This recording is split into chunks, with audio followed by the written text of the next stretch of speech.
Mock drill के दौरान पूरे देश में सायरन बजेंगे तो आपको क्या करना है वो आप जान लीजिए जल्दी से। तो देखिए 7 मई वो तारीख और कैसे आपको इमरजेंसी किट तैयार रखना है। यानी आपकी जितनी भी ज़रूरत की चीज़ें हैं आपको एक बैग में रख लेनी है। उसमें फ्लैश लाइट भी हो सकती है, उसमें दवाइयाँ भी हो सकती है। अपना फ़ोन, अपना पावर बैंक चार्ज कर लें रात में ही, और आज रात में ही कर लें। फिर आपको इस तरीके से बुज़ुर्गों को ये कम्युनिकेट करना है, बच्चों को कम्युनिकेट करना है। फिर देखिए बुनियादी सामान आपके पास आपके किट में होना चाहिए, क्योंकि ब्लैकआउट हो जाएगा, सब कुछ स्विच ऑफ हो जाएगा। आपको घबराना नहीं है, क्योंकि सायरन बजेंगे, कुछ लंबे सायरन बजेंगे। उसका मतलब होता है कि मतलब खतरा है, और ये सिर्फ एक मॉक ड्रिल है, ये एक अभ्यास है। अगर छोटा सायरन बजता है तो मतलब सब कुछ क्लियर है। फिर आप देखिए कैसे आपको एक सुरक्षित क्षेत्र अपने घर में ढूंढना पड़ेगा, जहां पर जाकर आप छुप सके।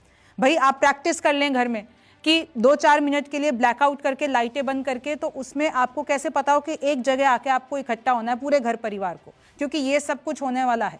लिफ्ट आपको इस्तेमाल नहीं करनी है। जो आपको समय बताया जाएगा कि भाई अगर मॉक ड्रिल का समय आपको बताया गया है, उस दौरान ब्लैकआउट भी हो सकता है, तो आपको लिफ्ट इस्तेमाल नहीं करनी, क्योंकि फिर आप लिफ्ट में फंस जाएंगे। और जब ब्लैकआउट होगा तो उस दौरान आपको घर के अंदर रहना है और मोटे पर्दे का इस्तेमाल करें। अगर आप गाड़ी चला रहे हैं तो आपको अपनी गाड़ी बंद करके साइड में हेडलाइट्स बंद करके रोक देनी है।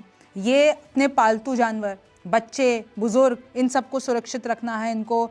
मॉक ड्रिल के दौरान पूरे देश में सायरन बजेंगे तो आपको क्या करना है वो आप जान लीजिए जल्दी से। तो देखिए 7 मई वो तारीख और कैसे आपको इमरजेंसी किट तैयार रखना है। यानी आपकी जितनी भी ज़रूरत की चीज़ें हैं आपको एक बैग में रख लेनी है। उसमें फ्लैश लाइट भी हो सकती है, उसमें दवाइयाँ भी हो सकती है। अपना फ़ोन, अपना पावर बैंक चार्ज कर लें रात में ही, और आज रात में ही कर लें।